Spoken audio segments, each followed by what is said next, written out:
A lantern was there, a lamp was there.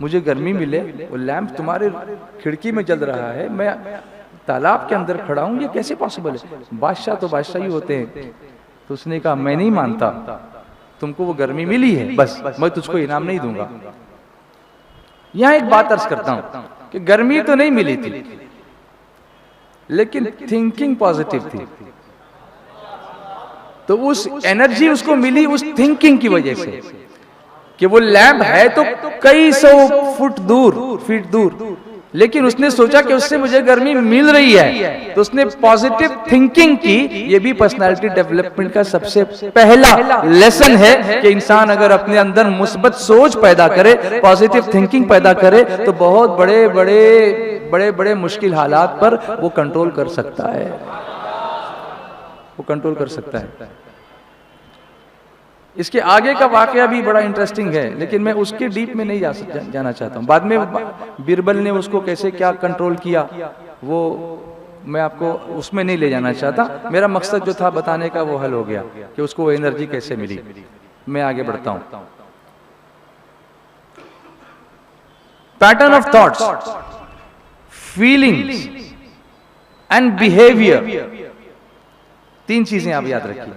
It is a pattern of thoughts, سوچنے کا انداز، احساس، اور بیہیویئر، برتاؤ، اخلاق. that distinguish individuals from one another. یہ ساری چیزیں دو الگ الگ لوگوں کو ایک دوسرے سے جدا کرتی ہیں. لیکن قرآن ہم کو وہ انداز دیتا ہے کہ ہم الگ الگ ہونے کے باوجود بھی اگر قرآن کی تھنکنگ کے پیرالل تھنک کرتے ہیں تو سب مل کر کے ہماری پرسنالٹی ایک ہو جاتی ہے. اس لیے ہم ملت واحدہ بن جاتے ہیں، ہم ایک امت بن جاتے ہیں، ہم ایک ملت بن جاتے ہیں، ہم ایک آقا کے ماننے والے اور ایک خدا کے ماننے والے سب ایک ہو کر کے کھڑے ہو جاتے ہیں. ایک ہی صف میں کھڑے ہو گئے محمود و ایاز. بولیے نا محبت سے. یہاں کوئی بادشاہ نہیں ہوتا، یہاں کوئی فقیر نہیں ہوتا، یہاں پر کوئی امیر نہیں ہوتا، یہاں پر کوئی بھیکاری نہیں ہوتا. یہاں پر سب ایک صف میں کھڑے ہوتے ہیں. پرسنالٹی ڈیولپمنٹ کا سب سے بڑا لیسن ہمیں نماز دیتی ہوئی نظر آتی ہے کہ جو پہلے آئے گا وہ اگلی صف میں ہوگا، جو بعد میں آئے گا وہ پچھلی صف میں ہوگا. اور اس کے لیے سب سے بڑی چیز کیا ہے؟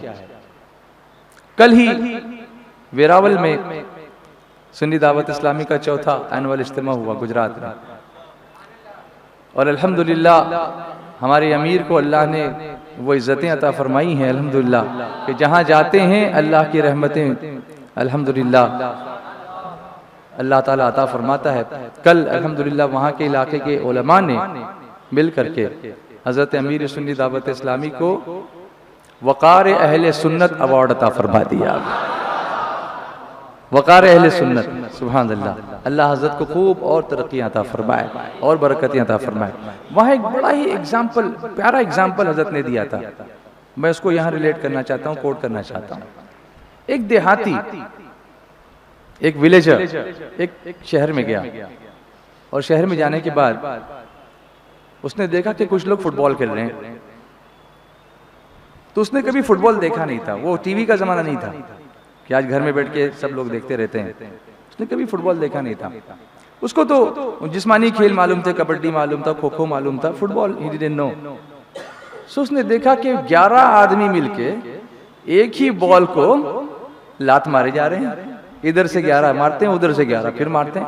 وہ سوچنے لگے یہ بال کا قصور کیا ہے کہ اتنے سارے لوگ اس کو کیوں مار رہے ہیں.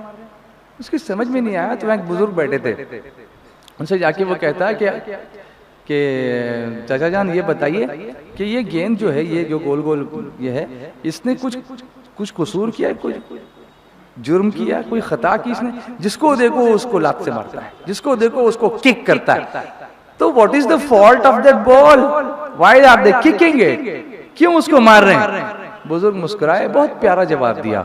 انہوں نے کہا کہ بیٹا اس بال کا قصور یہ ہے کہ یہ اندر سے خالی ہے. It is empty from inside. یہ اندر سے خالی ہے.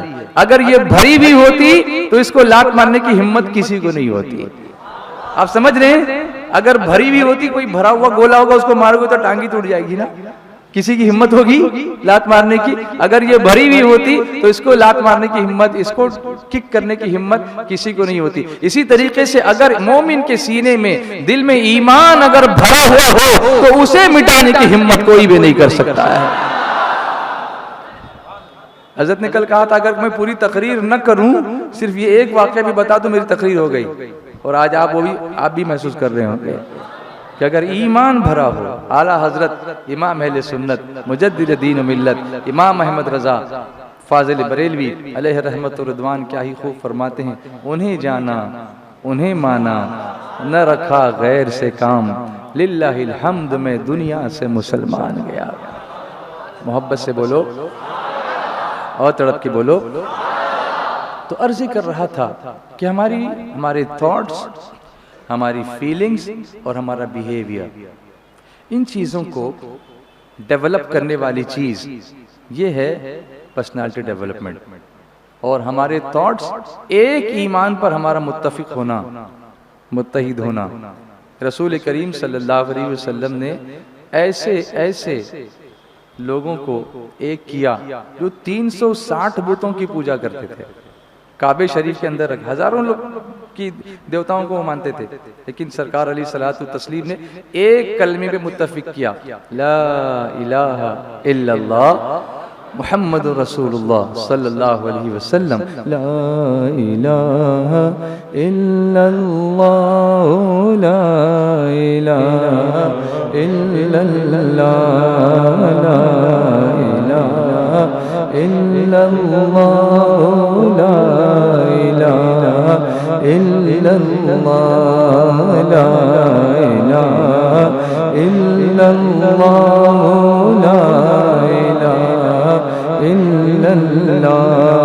خدا معاف کرے گا تمام اس کے گناہ, خدا معاف کرے گا تمام اس کے گناہ, خدا معاف کرے گا تمام اس کے گناہ, خدا معاف کرے گا تمام اس کے گناہ.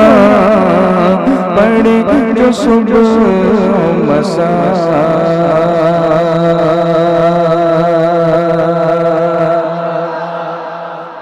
پڑے جو صبح مساء, لا الہ الا اللہ, لا الہ الا اللہ, لا الہ الا اللہ, لا الہ الا اللہ. بولو لا الہ, لا الہ الا اللہ. محمد عربی کی زبان سے سن کر, محمد عربی کی زبان سے سن کر, محمد عربی کی زبان سے سن کر, محمد عربی کی زبان سے سن کر, ملک بشر نے پڑھا,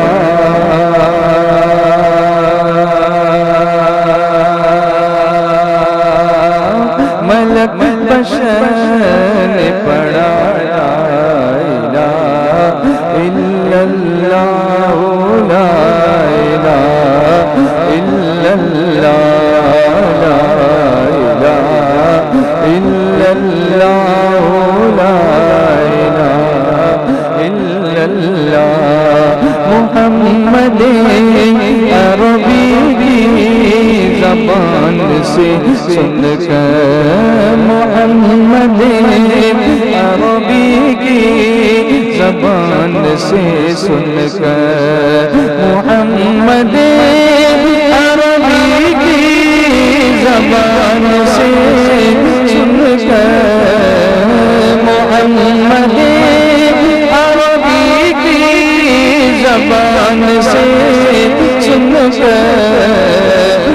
ملک بشر نے پڑھا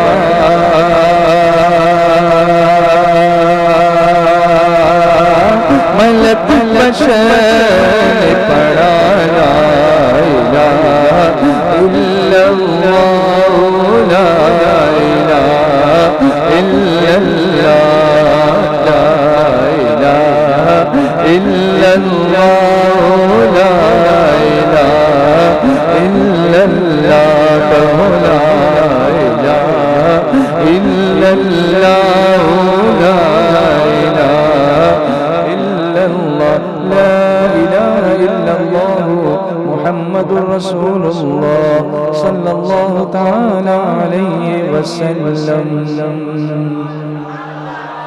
تو اس ایمان کی روشنی سے، توحید اور رسالت کی روشنی سے ہمارا دل بھرا ہوا ہے.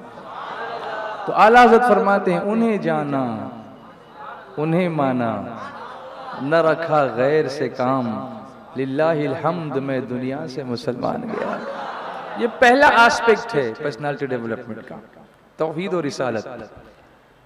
توحید و رسالت. اب آپ دیکھیں گے کہ اس ڈیولپمنٹ کا آغاز کب سے ہوتا ہے. When does this start؟ ہم یہ سمجھتے ہیں کہ بچہ جب لوگوں سے ملنے لگتا ہے تب یہ پرسنالٹی ڈیولپ ہوتی ہے. لوگ کہتے ہیں کہ جیسی صحبت، خربوزے کو دیکھ کر خربوزہ رنگ بدلتا ہے. یقیناً یہ تو صحیح ہے، مگر this is half truth, this is not full truth. آدھا سچ ہے. پرسنالٹی اتنی لیٹ ڈیولپ نہیں ہوتی. ایجوکیشنل سائیکولوجسٹ یہ کہتے ہیں آج کل کے، وہ یہ کہتے ہیں کہ 80% آف دا ٹریٹس، 80% عادتیں بچہ it acquires within the first 18 months of his life. اس کی لائف کے پہلے 1.5 سال، 12 اور 6 18 مہینے، اس میں 80% عادتیں ڈیفائنڈ ہو جاتی ہیں. ہم کہتے ہیں ابھی بچہ ہے، بعد میں پرسنالٹی ڈیولپ ہوگی. ایسا نہیں ہے، بلکہ اب ماڈرن جینیٹکس کی اسٹڈیز کے بعد اب یہ پتا چلا ہے کہ اس میں 2 ٹائپس ہوتے ہیں. ایک ہوتا ہے جینو ٹائپ، ایک ہوتا ہے فینو ٹائپ. اب یہ بھی ایک جینیٹک کا ایک الگ شعبہ ہے، ایک ڈپارٹمنٹ ہے، اس کو میں ڈسکس نہیں کر رہا ہوں یہاں پر، صرف ایک کو ٹچ دے رہا ہوں. جو پڑھے لکھے لوگ ہیں اس کو جا کے سرچ کریں گے انشاءاللہ. I'm just giving you some pointers so you go and find it out. Genotype and phenotype. Genotype وہ مٹیریل جو ماں باپ سے آئے گا، باقی سب باہر سے ملے گا. تو ماں باپ سے آتا ہے وہ ایک چیز ہے جس سے پرسنالٹی ڈیولپ ہوتی ہے، عادتیں. اور نمبر 2 انوائرمنٹ سے، دوستوں سے. حضرت نے ایک بیان کیا تھا دھلیا میں، زبردست، آپ اس کو سننا، دھلیا اجتماع کا بیان، کہ دوستی کس سے کی جائے. اس کو بھی قرآن بیان کرتا ہے. قرآن اس کی پرسنالٹی ڈیولپمنٹ کرتا ہے کہ ہمارے دوست کون ہونے چاہیے. حضرت نے آیتوں کی روشنی میں بتایا تھا. میں آپ کو پوائنٹرز دے رہا ہوں، اتنا ٹائم نہیں کہ میں اس کو ایکسپلور کروں، صرف آپ کو پوائنٹرز دے رہا ہوں. اس بیان کو آپ سنیے، پرسنالٹی کیا آپ کو پتا چلے گا کہ انوائرمنٹ کیسے ایفیکٹ کرتا ہے. وہ فیکٹر حضرت بیان کر چکے ہیں آلریڈی. اس کو آپ سنیے، اس بیان کو ضرور سنیے گا. یوٹیوب پر آن لائن آپ دیکھ سکتے ہیں. S D I channel, S D I channel کو سبسکرائب کیجیے، ایس ڈی آئی میڈیا کو سبسکرائب کیجیے، دیکھیے. تو جینو ٹائپ جو ہے ماں باپ سے آنے والا، اس کا آغاز کب سے ہوتا ہے؟ یہ آغاز کب سے ہوتا ہے؟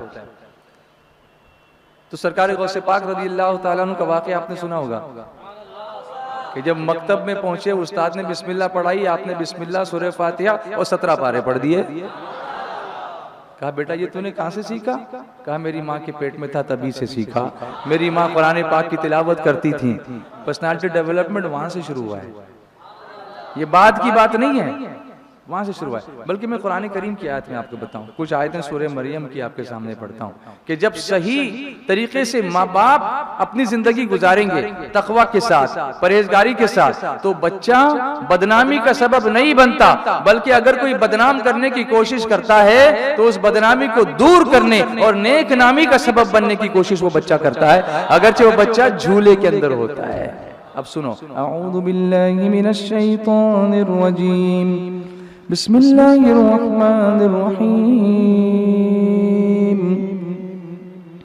فأتت به قومها تحمله قالوا يا مريم لقد جئت شيئا فريا يا أخت هارون ما كان أبوك امرأ سوء وما كانت أمك بغيا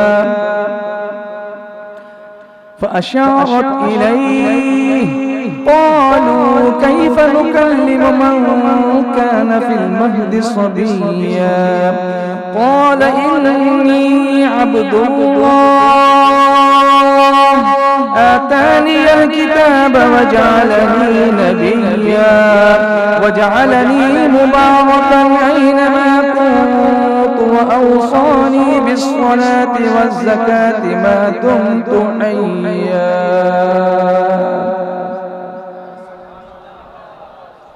حضرت عیسیٰ علیہ السلام کی پیدائش کا واقعہ ہے. آپ سب جانتے ہیں کہ عیسیٰ علیہ السلام بغیر باپ کے اللہ نے پیدا فرمایا آپ کو، لیکن جب وہ ان کو لے کر کے اپنی قوم کے پاس آئیں، حضرت مریم سیدہ مریم، یہ وہی خاتون ہے جن کا نام قرآن پاک میں اللہ نے بیان فرمایا ہے، سیدہ مریم. تو قوم یہ کہنے لگی کہ اے مریم تو نے بڑی بری بات کی، یہ بچہ کہاں سے آ گیا؟ تمہارا تو ابھی نکاح نہیں ہوا، بچہ کہاں سے آ گیا؟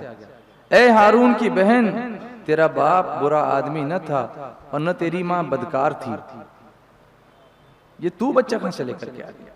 اللہ اکبر. اب دیکھیے کیا ہوتا ہے، قرآن کہتا ہے فَأَشَارَتْ إِلَيْهِ، سیدہ مریم نے بچے کی طرف اشارہ کیا، خود کچھ نہیں بولی، خود کچھ نہیں بولی، بچے کی طرف اشارہ کیا. تو وہ کہنے لگے قالوا کیف نکلم من کان فی المہد صبیا، بولے ہم کیسے بات کریں اس سے جو پالنے میں بھی بچہ ہے، یہ کیا بولیں گے، یہ تو ابھی بچہ ہے. لیکن جیسے ہی انہوں نے یہ کہا، عیسیٰ علیہ السلام جھولے میں بولنے لگے. جب ماں پرہیزگار ہوتی ہے تو ماں کی عزت پر حرف آئے اس سے پہلے بچے کو اللہ زبان عطا فرما دیا کرتا ہے. پرسنالٹی ڈیولپمنٹ کے لیے ماں باپ کی پرسنالٹی کا بھی ویسا ہونا بہت ضروری ہے. اگر ہم یہ سمجھیں کہ ہم جو چاہیں کریں گے بچے نیک ہو جائیں تو یہیں سے ہماری تباہی کا آغاز ہوگا. قرآن اس کی طرف اشارہ کرتا ہے. Everything from genes. تو جینز کا مطلب کہ صرف کھانے پینے کی عادتیں، ٹیسٹ برڈ، یہ سب آ جائے گا آپ کو، اخلاق بھی آئیں گے جینز میں. اگر ماں فاطمہ ہوتی ہے تو بیٹا امام حسین ہوتا ہے. فاشارت الی، تو جواب دیا قال انی عبد اللہ. حضرت عیسیٰ علیہ السلام جھولے میں بولے. حضرت عیسیٰ علیہ السلام، کچھ لوگ بولتے ہیں حضور سجدے میں کیسے بولے، پیدا ہوتے ہی ربی حبلی امتی. تو حضور افضل ہیں یا حضرت عیسیٰ؟ یقیناً تمام انبیاء سے میرے آقا افضل ہیں. تو جب عیسیٰ علیہ السلام جھولے میں بولتے ہیں تو میرے مصطفیٰ آتے ہی امت کے لیے دعا کرنے کے لیے سجدے میں بولتے ہیں. ربی حبلی امتی کہتے ہوئے پیدا ہوئے. حق نے فرمایا کہ بخشا الصلاۃ والسلام.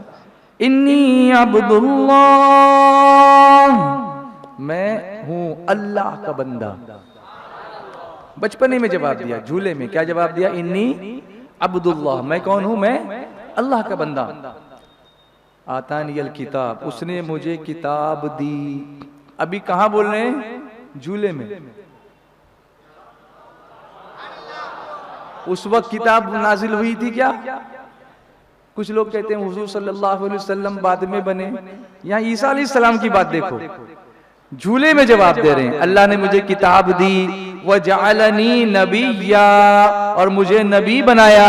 سبحان اللہ. یہاں جھولے میں عیسیٰ علیہ السلام بول رہے ہیں کہ مجھے اللہ نے نبی کیا، مجھے نبی بنایا، مجھے غیب بتانے والا بنا دیا، غیب کی خبریں بتانے والا نبی بنا دیا.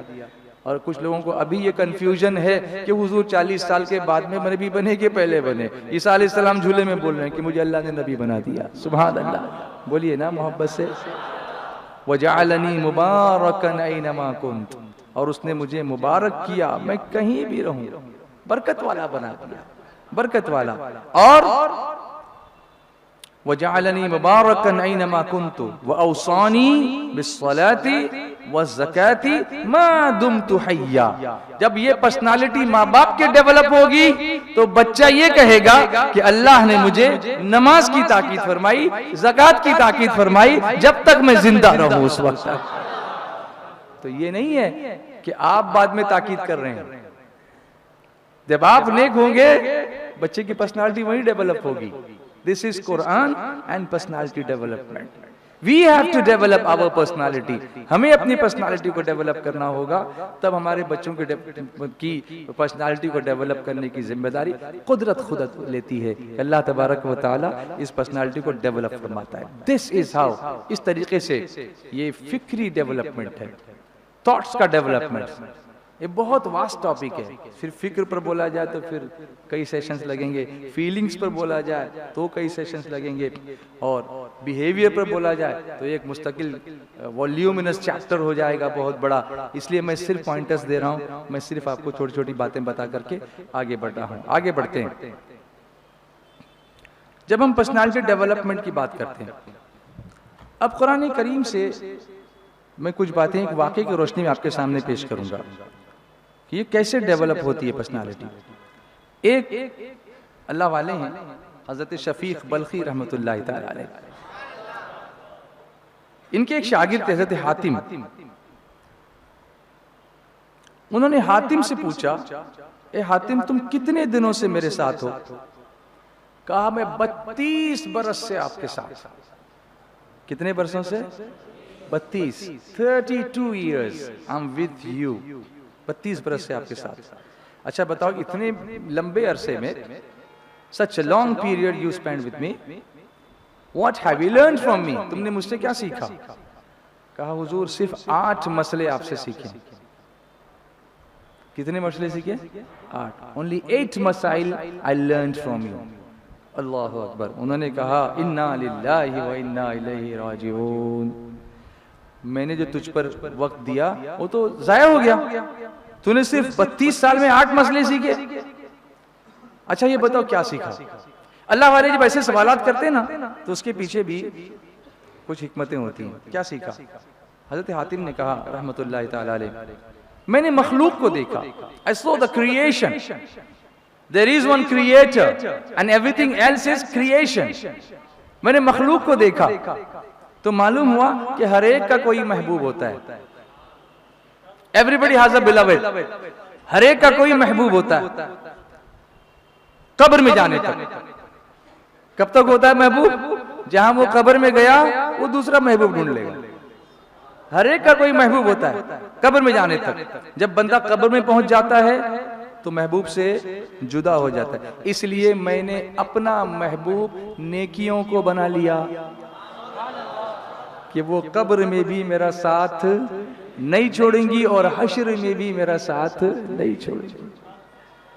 میرا ساتھ نہیں چھوڑیں گی. میں نے نیکیوں کو بنا لیا. نمبر 2، اب ایک مسئلہ یہ سیکھا کہ میں نے نیکیوں کو اپنا محبوب بنا لیا. تو جب نیکیوں کا یہ عالم ہے تو مصطفیٰ کا عالم کیا ہوگا؟ لو مدینے کی تجلی سے لگائے ہوئے، لو مدینے کی تجلی سے لگائے ہوئے، دل کو ہمت لائے انوار بنائے ہوئے، دل کو ہمت لائے انوار بنائے ہوئے. کشتیاں اپنی کشتیاں اپنی کنارے سے لگائے ہوئے، کشتیاں اپنی کنارے سے لگائے ہوئے، کیا وہ ڈوبے کیا وہ ڈوبے جو محمد کے تیرائے ہوئے، کیا وہ ڈوبے جو محمد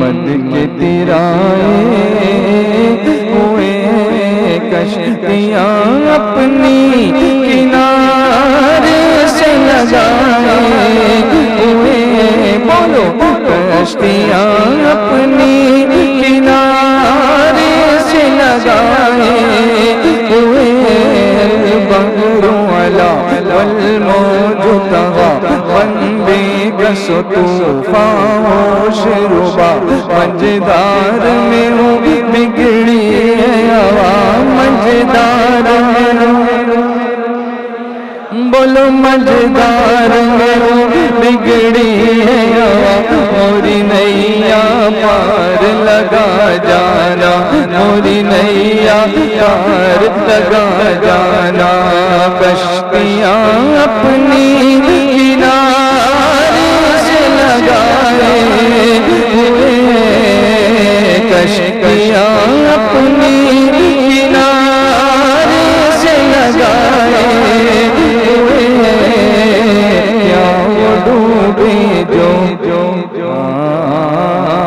کیا وہ ڈوبے جو محمد کے تیرائے ہوئے لو مدینے کی تجلی سے لگائے ہوئے دل کو امت لئے انوار بنائے ہوئے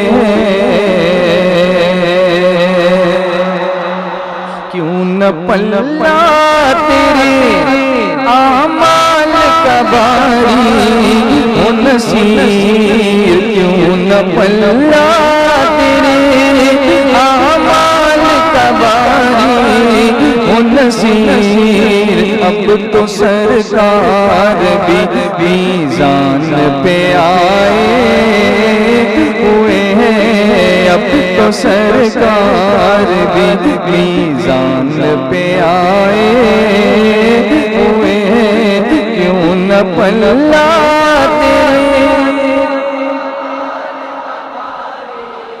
ہو نصیر بولو کیوں نہ پلہ تیرے باری ہو نصیر سچی بات سکھاتے ہیں سیدھی راہ چلاتے ہیں نظر روح میں آسانی دے کلمہ یاد دلاتے ہیں باپ جہاں بیٹے سے بھاگے لطف وہاں فرماتے ہیں ماں اکلوتے کو چھوڑے آہا کہہ کے بلاتے ہیں انا اعطینا کل کوثر ساری کثرت پاتے ہیں قصر دنا تک کس کی رسائی جاتے ہیں آتے ہیں مرقد میں بندوں کو تھپک کر میٹھی نیند سلاتے ہیں کہہ دو رضا سے خوش ہو خوش رہے مژدہ رضا کا سناتے یہ اپنے بھرم سے ہم حلقوں کا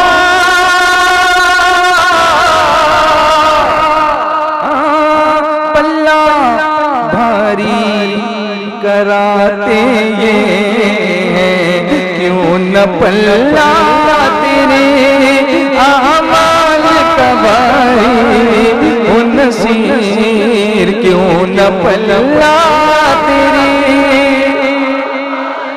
باری ہو نصیر اب تو سرکار بھی میزان پہ آئے ہوئے ہیں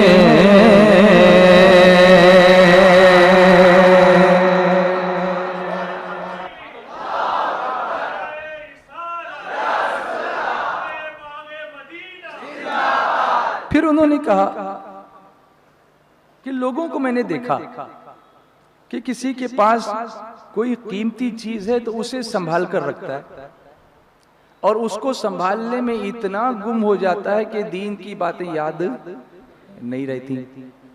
پھر میں نے قرآن میں اللہ کا فرمان پڑھا, لوگوں کو دیکھا کہ قیمتی چیز سنبھالنے میں لگے ہیں, اور اللہ کا فرمان دیکھا تو کیا ہے, اعوذ باللہ من الشیطان الرجیم بسم اللہ الرحمن الرحیم ما عندکم ینفد وما عند اللہ باق. اللہ تعالیٰ فرماتا ہے جو کچھ تمہارے پاس ہے وہ خرچ ہو جائے گا, اور جو اللہ کے پاس ہے وہ ہمیشہ رہے گا. جو ہمارے پاس ہے وہ خرچ ہو جائے گا، اور جو اللہ کے پاس ہے وہ باقی رہے گا۔ تو جو مجھے قیمتی چیز میرے پاس آئی، میں نے اسے اللہ کی طرف بھیج دیا، مال آیا صدقہ کر دیا، کھانا آیا لوگوں کو کھلا دیا، تاکہ وہ کبھی ضائع نہ ہو۔ میں اس کی حفاظت کرنے کی ضرورت نہیں، مجھے حفاظت کرنے کی ضرورت نہیں۔ آدمی اس میں بھی اپنی پرسنالٹی کھو دیتا ہے دولت کو سنبھالنے میں۔ قرآن اس پرسنالٹی کو یوں ڈیولپ کرتا ہے کہ اس کو اللہ کے یہاں بھیج دو، تم بھی محفوظ ہو جاؤ گے، مال بھی محفوظ ہو جائے گا۔ اور اسی میں کتنی پرسنالٹیز تباہ ہو جاتی ہیں۔ قرآن ہماری پرسنالٹی اس طرح ڈیولپ کرتا ہے۔ نمبر 3 انہوں نے فرمایا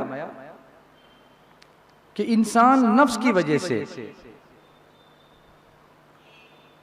بہت ساری برائیوں کا شکار ہوتا ہے، گناہ ہوتے ہیں، چوری کرتا ہے، جھوٹ بولتا ہے، ڈاکہ ڈالتا ہے، نفسانی خواہشات میں پڑتا ہے۔ میں نے پھر اللہ کا کلام پڑھا، Quran and personality development. I'm just giving you the pointers. I'm not going into much details of everything. Just giving you the pointers. Now it's up to you to find out. کیونکہ وقت اتنا میرے پاس نہیں، پھر آپ کو لیٹ بھی ہو جاتا ہے جانے کے لیے، اس لیے اللہ تعالیٰ فرماتا ہے اعوذ باللہ من الشیطان الرجیم بسم اللہ الرحمن الرحیم وَأَمَّا مَنْ خَافَ مَقَامَ رَبِّهِ وَنَهَى النَّفْسَ عَنِ الْهَوَىٰ فَإِنَّ الْجَنَّةَ هِيَ الْمَأْوَىٰ۔ اللہ فرماتا ہے اور جو اپنے رب کے حضور کھڑا ہونے سے ڈرا اور نفس کو خواہش سے روکا تو بے شک جنت ہی ٹھکانہ ہے۔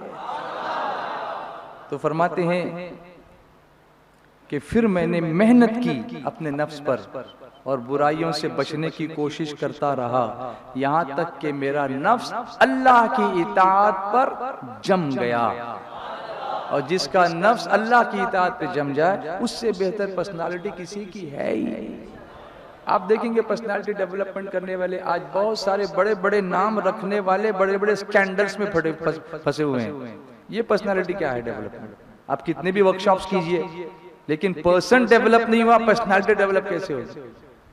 If you don't develop yourself as a person, you cannot develop your own personality. And if you cannot develop your own personality, how are you going to develop the society? آپ نہیں کر سکتے۔ خود کی ذات سے اس کو شروع کرنا ہے۔ نہى النفس عن الهوى۔ اس کے بعد فرماتے ہیں نمبر 4، میں نے یہ دیکھا کہ لوگ دنیاوی مال، حسب و نسب، دنیاوی عزت، منصب، ان چیزوں میں پڑے ہوئے ہیں۔ مال جیسے بھی آئے، حرام کا ہے کہ حلال کا ہے کہ چوری کا ہے کہ ڈاکے کا ہے کہ انٹرسٹ کا ہے کہ سود کا ہے، پتہ نہیں کسی چیز کا، لیکن آنے دو۔ کھانا آ رہا ہے، ارے ٹھیک ہے بوٹی تو آپ سے آ گئی ہے، اس میں کچھ حرج نہیں ہے، میں نے تو کچھ دیکھا نہیں ہے، کر رہے ہیں۔ اللہ ماشاءاللہ، سب کی بات نہیں، اللہ کے نیک بندے بھی موجود ہیں جن کی وجہ سے اللہ ہم پہ رحم کر رہا ہے، سب کی بات نہیں، مگر عام طور پر ایسا دیکھنے کو ملتا ہے آج کل کے دور میں۔ دنیاوی جاہ و منصب،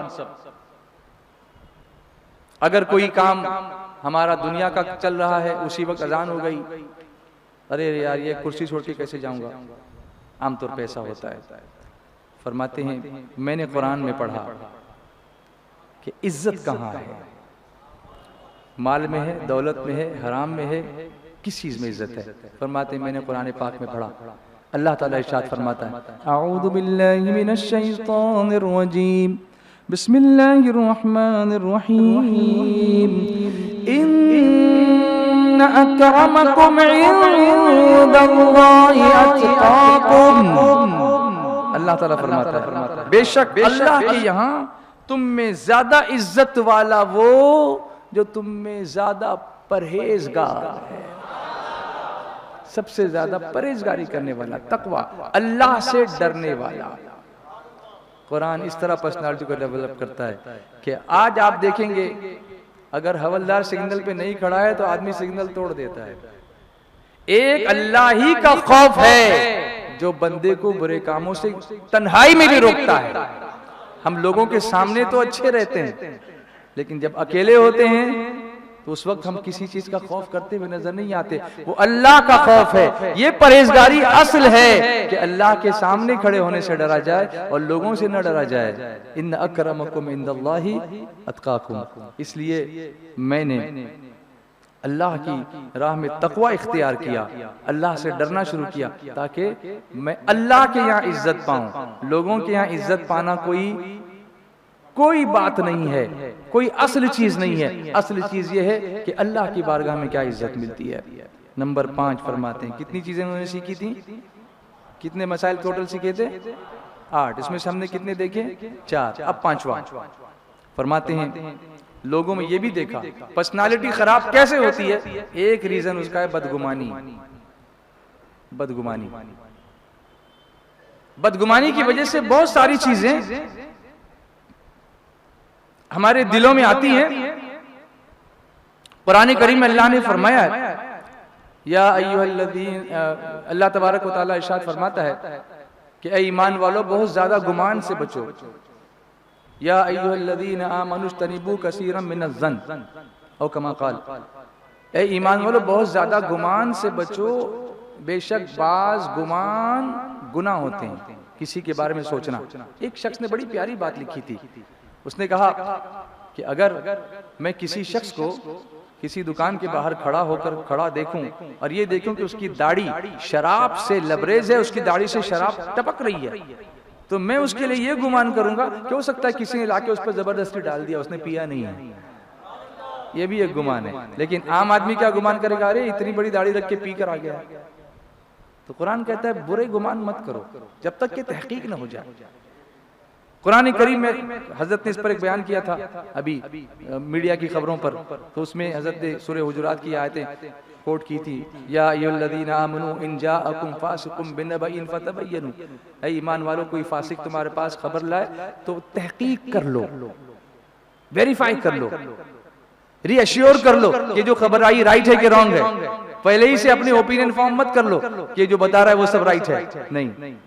تو فرمایا کہ بہت سارے لوگ بدگمانی کرتے ہیں, ایک دوسرے کو برا کہتے ہیں, لیکن دوسری طرف اللہ تبارک و تعالی نے کیا ارشاد فرمایا.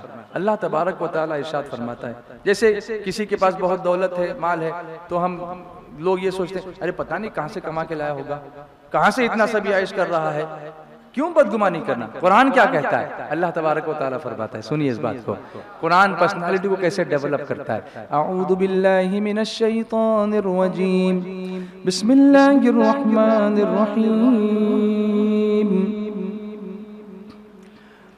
اہم یقسمون رحمت ربک نحن قسمنا بینہم معیشتہم فی الحیاۃ الدنیا. سنو اس کا مطلب, اس کا ترجمہ.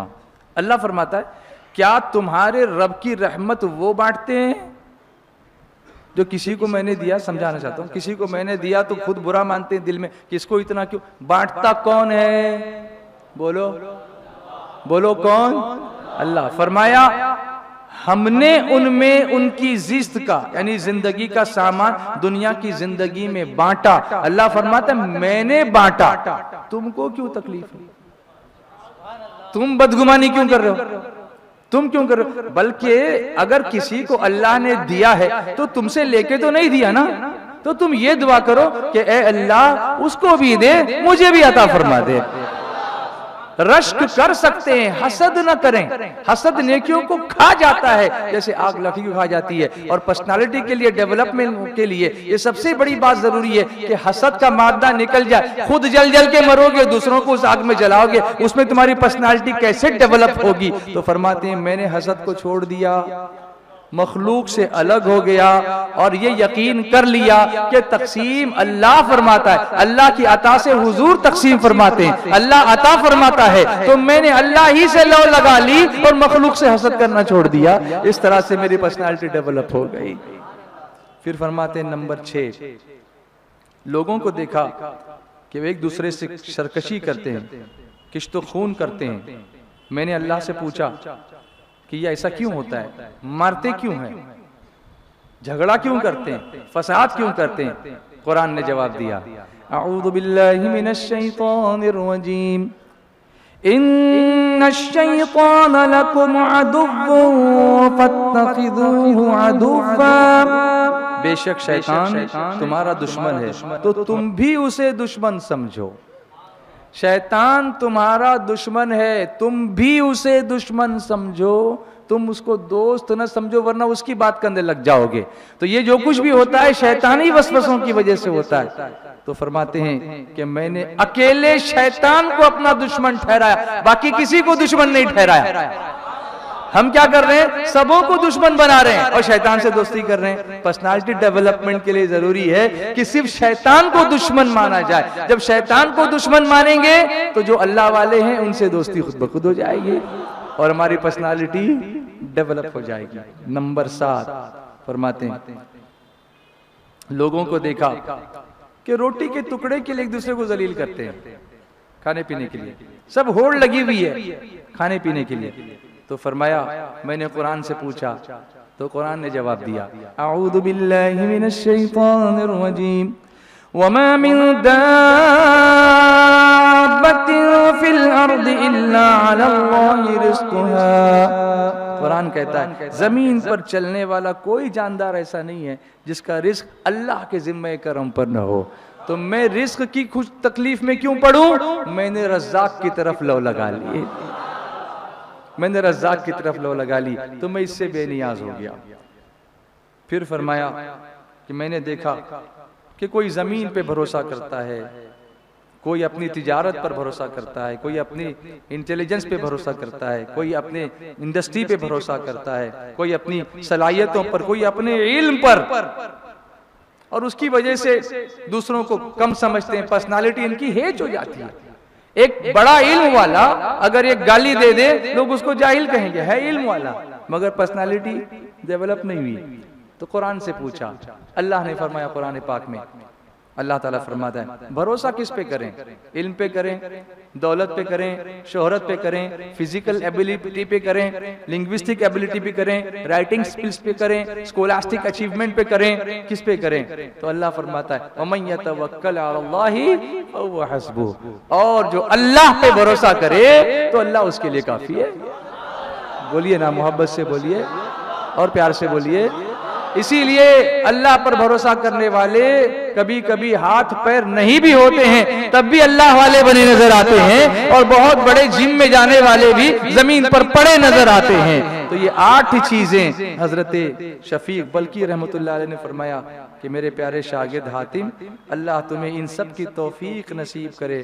میں نے قرآن کے علوم کو دیکھا تو میں نے ان سب کی اصل جڑ انہی 8 مسائل کو دیکھا.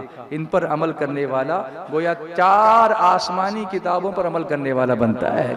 توریت شریف، انجیل شریف، زبور شریف اور قرآن شریف. قرآن تو وہ کتاب ہے منزلنا علیک الکتاب تبیان لکل شیء. اللہ ہماری پرسنالٹی کو قرآن کریم کے مطابق ہمیں ڈیولپ کرنے کی توفیق عطا فرمائے. وما علینا الا البلاغ. السلام علیکم ورحمۃ اللہ وبرکاتہ.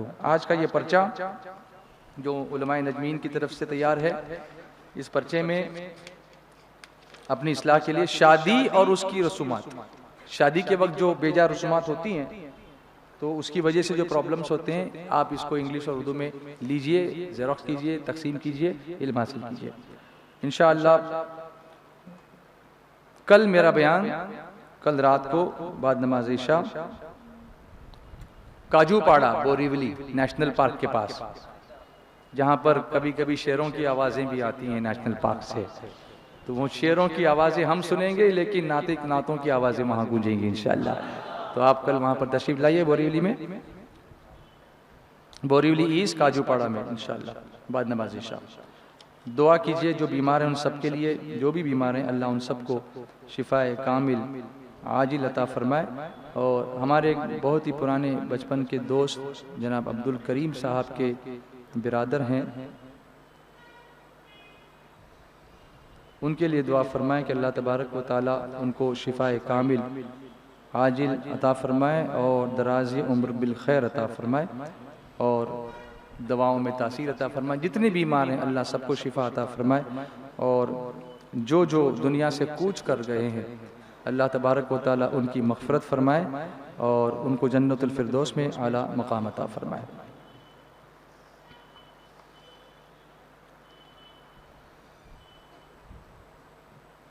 آئیے مختصر ذکر کرتے ہیں، اس کے بعد دعا کر کے صلاۃ و سلام پڑھتے ہیں۔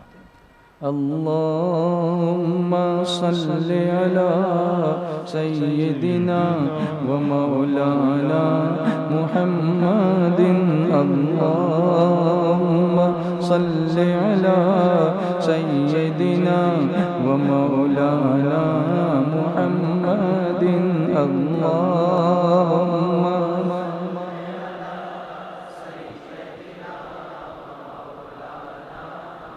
ایک اعلان یہ بھی ہے کہ انشاءاللہ ہر سال کی طرح اس سال بھی UAE میں دبئی میں سنی دعوت اسلامی کا سالانہ اجتماع، یہ ہمارا 6واں سالانہ اجتماع انشاءاللہ ہوگا شارجہ کرکٹ اسٹیڈیم پر المدینہ کرکٹ اکیڈمی کے گراؤنڈ پر انشاءاللہ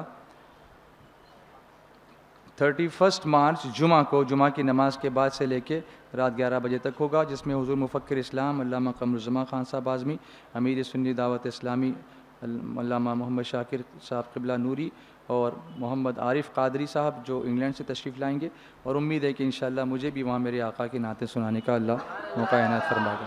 اجمیر شریف کے قافلوں کے لیے جن لوگوں نے ابھی تک اپنے ڈیٹیلز نہیں دیے ہیں وہ شورا کے ذمہ داروں سے ملاقات کریں، اور اجمیر شریف کے عرس میں آپ تمام حضرات بھی شرکت فرمانے کے لیے ابھی سے تیاریاں کر لیں۔ حسنین کریمین تربیتی سینٹر پر 17 اپریل سے جو اسٹوڈنٹس کے لیے تربیتی کیمپ لگنے والا ہے، اس کے لیے آپ جلدی سے جلدی نام لکھا دیجئے۔ SSC کے ایگزام پورے ہونے والے ہیں، 12th کے ایگزام ہو چکے ہیں، گریجویشن کے ایگزام کچھ ہوئے ہیں، کچھ چل رہے ہیں، تو ان اسٹوڈنٹس کو چاہیے کہ تربیتی سینٹر پر اپنا وقت ضرور بتائیں اور وہاں پر جا کر کے اپنی دنیا اور آخرت کو سنوارنے کی کوشش کریں۔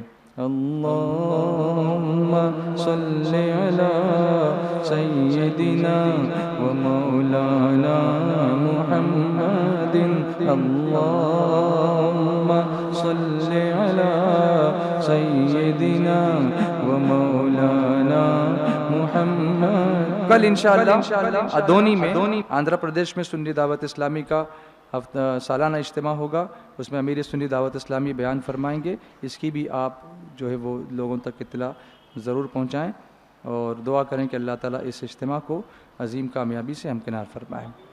وَعَلَىٰ آلِهِ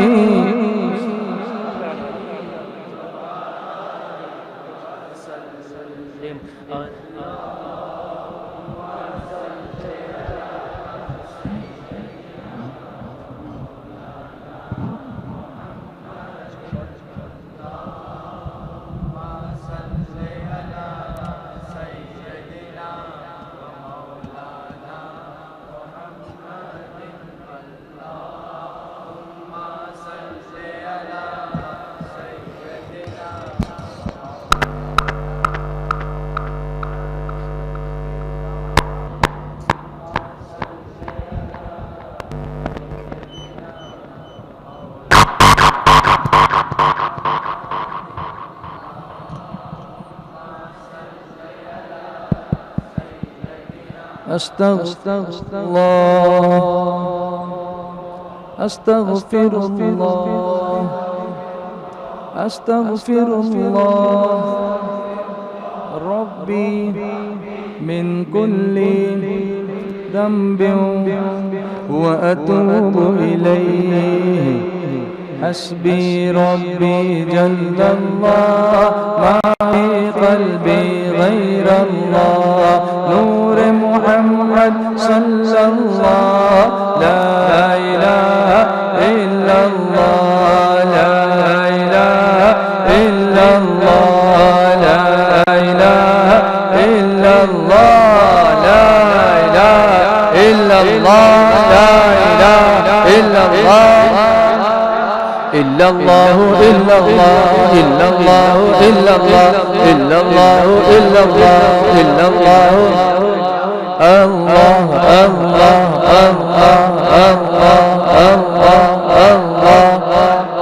الله الله الله الله الله الله لا إله إلا illallah Muhammadur Rasulullah sallallahu ta'ala alayhi wa sallam. Mawlaya salli wa sallim daiman abadan ala habibika khairil khalqi kullihim. شمع رسالت کے پروانوں، سنہری جالیوں کے سامنے کھڑے ہو کر اپنے گناہوں پر نادم ہوتے ہوئے تصور کریں کہ ہمارے آقا صلی اللہ علیہ وسلم کے سامنے ہم حاضر ہیں. کیا منہ دکھائیں گے، کیا چہرہ بتائیں گے، کیسے بات کریں گے، کیسے حال دل سنائیں گے؟ مگر پھر امام اہل سنت نے ڈھارس دی، تجھ سے جو منہ چھپاؤں کروں کس کے سامنے، تجھ سے جو منہ چھپاؤں کروں کس کے سامنے، کیا اور کسی سے بھی توقع نظر کی ہے؟ آئیے، گناہگار ہیں ہم، سیاہ کار ہیں ہم، لیکن جیسے بھی ہیں ہمارا میرے آقا کے سوا سے ہی کون؟ آؤ درود و سلام پیش کریں، سرکار ضرور کرم فرمائیں گے. الصلاة والسلام علیکہ یا رسول اللہ، الصلاة والسلام علیکہ یا حبیب اللہ، الصلاة والسلام علیکہ یا نبی اللہ، وعلا آلک و اصحابک یا نور اللہ. السلام علیکہ یا امیر المؤمنین سیدنا ابا بکر صدیق رضی اللہ تعالیٰ عنہ. السلام علیکہ یا امیر المؤمنین سیدنا عمر بن الخطاب رضی اللہ تعالیٰ عنہ. واپس اپنے آقا کی بارگاہ میں ہاتھ اٹھا کر دعا کریں اور توبہ کریں. استغفر اللہ، استغفر اللہ، استغفر اللہ ربی من کل ذنب واتوب الیہ. اب شفاعت کی بھیک مانگیں. نسألک الشفاعت یا رسول اللہ، نسألک الشفاعت یا حبیب اللہ. یا رسول اللہ انظر حالنا، یا حبیب اللہ اسمع قولنا، اننا فی بحر ہم مغرق خذ یدی سہل لنا اشکالنا. نہیں ہے کوئی دنیا میں ہمارا یا رسول اللہ، ہمیں بس آپ ہی کا ہے سہارا یا رسول اللہ. عیاں ہے آپ پر سب کچھ، زبان سے کیا کہیں اپنی، بڑی مشکل سے ہوتا ہے گزارا یا رسول اللہ. ہمارا دامن امید بھی خوشیوں سے بھر جائے، ادھر بھی ایک نظر کر دو خدا را یا رسول اللہ. میرے سرکار نگاہ کرم فرما دے، امت کے حال پر رحم کی نظر فرما دے، امت کے لیے فتح و نصرت کی دعا فرما دے. آقا ہم سب کے لیے حفاظت کی دعا فرما دے. آقا ہم سب کے لیے کامیابی کی، ہم سب کے لیے مدینے کی حاضری کی دعا فرما دے. سرکار اپنا روضہ انور دکھائیے، ہم درد کے ماروں کو بھی طیبہ بلائیے. آئیے اللہ کی بارگاہ میں اپنے آقا کے وسیلے سے مانگتے ہیں. الحمدللہ رب العالمین والصلاة والسلام على سيدنا وسيد الأنبياء والمرسلين وعلى آله وأصحابه أجمعين. اللهم ربنا آتنا في الدنيا حسنة وفي الآخرة حسنة وقنا عذاب النار وأدخلنا الجنة مع الأبرار يا عزيز يا غفار يا رب العالمين. یا اللہ کرم فرما، اے اللہ ہمارے گناہوں کو معاف فرما، ہمیں اپنی شخصیت کو تیرے محبوب کی شخصیت سے متاثر ہو کر ان کے اسوہ حسنہ کے مطابق ڈھالنے کی توفیق عطا فرما. بے شک تو نے فرمایا لقد کان لکم فی رسول اللہ اسوۃ حسنہ، بے شک رسول اللہ کی زندگی تمہارے لیے بہترین نمونہ ہے. اے اللہ ان کے مطابق زندگی گزارنے کی توفیق عطا فرما، بے نمازیوں کو نماز کا شوق عطا فرما. اے اللہ ہمارے ٹوٹے پھوٹے سجدوں کو قبول فرما، بیماروں کو شفا عطا فرما، بے روزگاروں کو روزگار نصیب فرما، بچوں اور بچیوں کو امتحان میں بہترین کامیابی عطا فرما، نیک رشتے عطا فرما، والدین کا درد دور فرما دے، بچوں کو نیک اور صالح بنا دے. ہماری سوسائٹی میں اخلاق کا رواج عام فرما دے، بد اخلاقی سے ہمیں بچنے کی توفیق عطا فرما، گالی گلوچ سے بچا، غیبت سے بچا، حسد سے بچا، کینے سے بچا، بدگمانی سے بچا، حرام حرام کاموں سے بچا، حرام روزی سے بچا، حلال رزق عطا فرما، برکت والا رزق عطا فرما۔ اللہم اکفنا بحلالک عن حرامک واغننا بفضلک عمن سواک۔ یا اللہ بیماروں کو شفا عطا فرما، اور بے روزگاروں کو روزگار نصیب فرما، اور مرحومین کی مغفرت فرما، اور تیرے محبوب کی شفاعت نصیب فرما، اور سب کی جائز مرادیں پوری فرما۔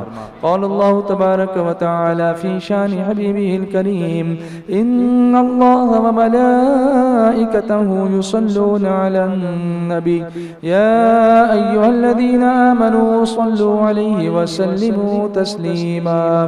صلی اللہ علی النبی الامی وآلہ صلی اللہ علیہ وسلم صلاة وسلام علیک یا رسول اللہ۔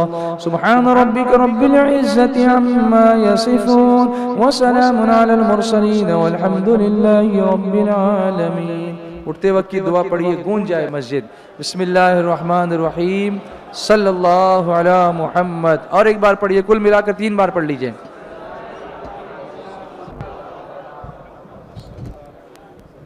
بسم اللہ الرحمن الرحیم